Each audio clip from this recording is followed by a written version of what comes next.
अगर आप ये चैनल रेगुलरली फॉलो करते हैं तो आप जानते होंगे कि मैं आप तक लेकर आती हूँ वो बुक्स जो आपको पर्सनल और प्रोफेशनल लाइफ में आगे बढ़ने में आपकी मदद कर सकें। Now keeping that context in mind, आज के एपिसोड में मैं आपके लिए लेकर आई हूँ एक ऐसी किताब जिसकी रिकमेंडेशन मुझे बार बार मिल रही थी। किताब का नाम है द अल्केमिस्ट और पर्सनली मुझे ऐसा लगता है कि किताबों में इंटरेस्ट रखने वाले हर इंसान ने इस बुक को जरूर पढ़ा होगा। ये बुक सेल्फ हेल्प कैटेगरी में नहीं आती है, इट्स अ नॉवल, लेकिन इस नॉवल के लेसन्स इतने प्रोफाउंड है कि हम सब इससे कुछ ना कुछ सीख सकते हैं। And I would be surprise कि अगर ये बुक आपने भी पढ़ी है और इससे बहुत कुछ सीखा है। Still if you want my perspective on the book तो आज का ये एपिसोड है आपके लिए। दोस्तों, मैं हूं Nidhi, welcome back to the channel और आज हम बात करेंगे ऑथर पॉलो कोएल्हो की सबसे मशहूर किताब के बारे में जिसका नाम है द अल्केमिस्ट। पॉलो कोएल्हो ने और भी बहुत सारी किताबें लिखी हैं, including Veronica Decides to Die, The Winner Stands Alone, Brida, 11 Minutes and many more books। और मुझे क्लियरली याद है कि जब मैं कॉलेज में थी उन दिनों में इस ऑथर की दीवानी थी, क्योंकि मुझे लगता था कि एक आदमी एक औरत को इतनी अच्छी तरह से कैसे समझ सकता है। तो अल्केमिस्ट के साथ साथ अगर आप इनकी बाकी बुक्स पढ़ना चाहें then I would highly recommend it. लेकिन आज के एपिसोड में मेरा फोकस है इनकी किताब दी अल्केमिस्ट पर, जिसे वर्ल्ड वाइड 67 लैंग्वेजेस में ट्रांसलेट किया गया है and it has sold more than 65 million copies. Author ने किताब में हम सबकी दुखती रग को पकड़ा है और वो है या तो अपने लक्ष्य को ना ढूंढ पाना और या तो फिर उस लक्ष्य तक पहुंचने की हिम्मत ना जुटा पाना। इस किताब ने मेरी ज़िंदगी को और जिस तरह मैं अपनी परेशानियों को देखती हूँ उस पर बहुत बड़ा असर डाला है। मैंने ये सीखा कि लाइफ में जब चैलेंजेस आते हैं ना, तो उन चैलेंजेस की वजह से मन में जो डर पैदा होता है उससे पार कैसे जाया जाए। तो चलिए बिना किसी देर के शुरू करते हैं आज की book summary of the book The alchemist.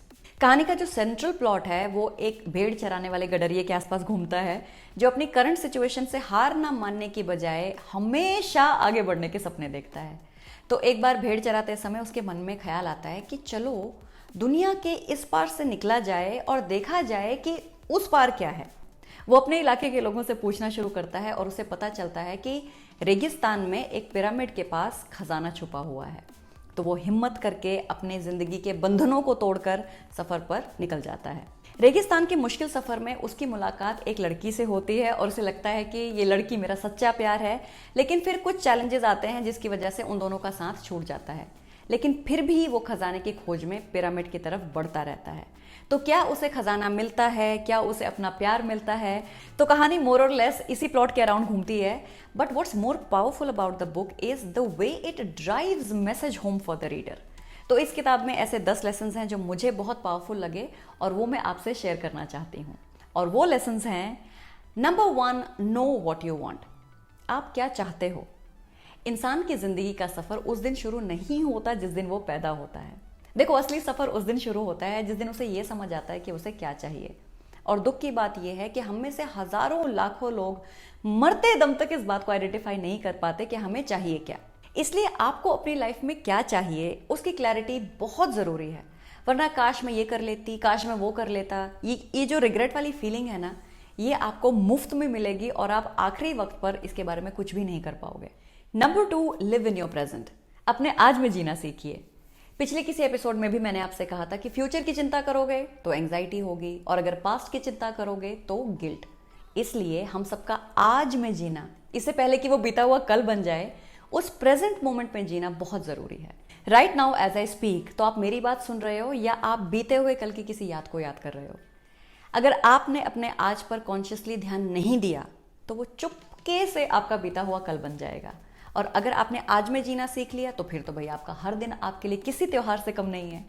आपका पास्ट वापस नहीं आ सकता, ये बात तो क्लियर है।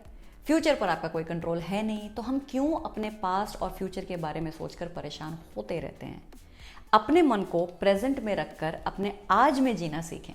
So that is the second lesson. Lesson number 3, make the decision. मतलब कि फैसला लेने की हिम्मत रखो। एक बहुत बड़ी गलती जो हम सब करते हैं वो ये कि हम खुद डिसीजन नहीं लेते, चाहे पर्सनल लाइफ हो चाहे प्रोफेशनल लाइफ हो।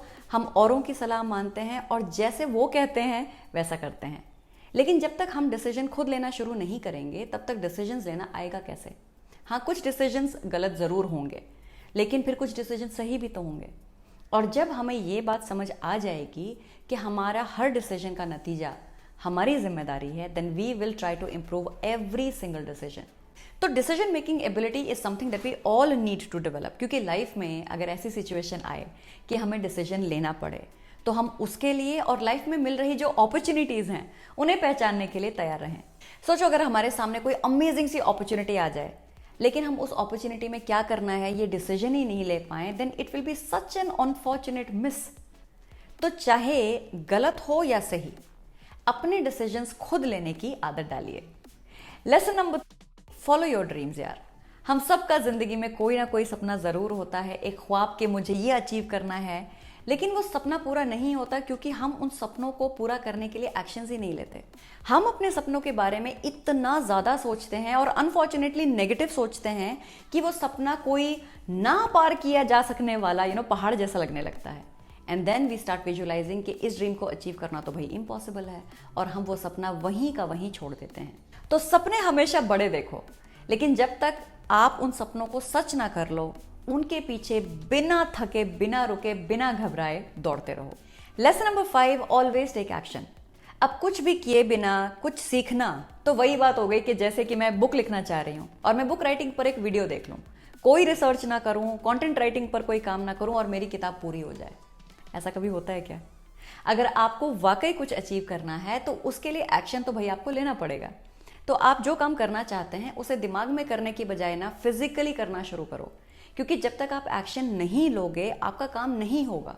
फॉर एग्जाम्पल, आपको इस साल मैथ्स ओलंपियाड में स्कॉलरशिप चाहिए, तो घर बैठे रहने से या फिर एग्जाम के बारे में सोचते रहने से तो स्कॉलरशिप नहीं मिलेगी।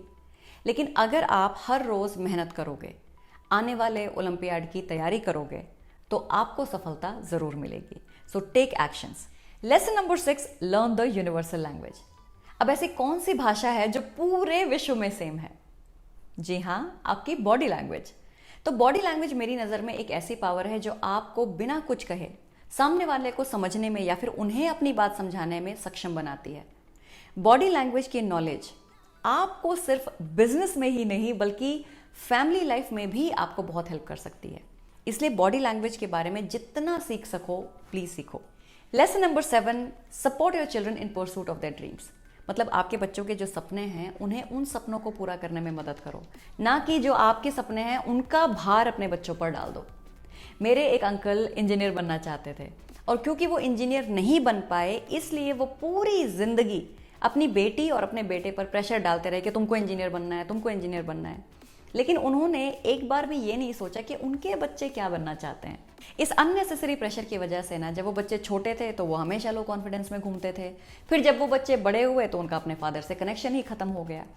तो अपने सपनों का भार अपने बच्चों पर डालने की बजाय आपके बच्चे क्या करना चाहते हैं, उनके क्या सपने हैं, उन्हें समझकर अपने बच्चों को वो सपने हासिल करने में उनकी मदद कीजिए। लेसन नंबर 8, इम्पॉसिबल को आई एम पॉसिबल में बदलो। और मुझे ये लेसन पूरी किताब में सबसे इंपॉर्टेंट लगा कि जिस काम को पूरी दुनिया इम्पॉसिबल कहती है ना, उसे करने की कोशिश जरूर करो और उसे पॉसिबल बनाकर दिखाओ। अगर आप ध्यान दोगे ना तो हर इन्वेंशन, हर चेंज को लोग पहले इम्पॉसिबल ही कहते हैं। जैसे कि हवा में उड़ने का सपना लोगों को इम्पॉसिबल लगता था, लेकिन राइट ब्रदर्स ने इम्पॉसिबल को पॉसिबल कर दिखाया ना। तो इम्पॉसिबल सिर्फ एक सोच नहीं है बल्कि एक ऐसी नेगेटिव सोच है जो हमें खुद के एक्सपीरियंस से नहीं बल्कि दूसरों की बातें सुनकर मिलती है।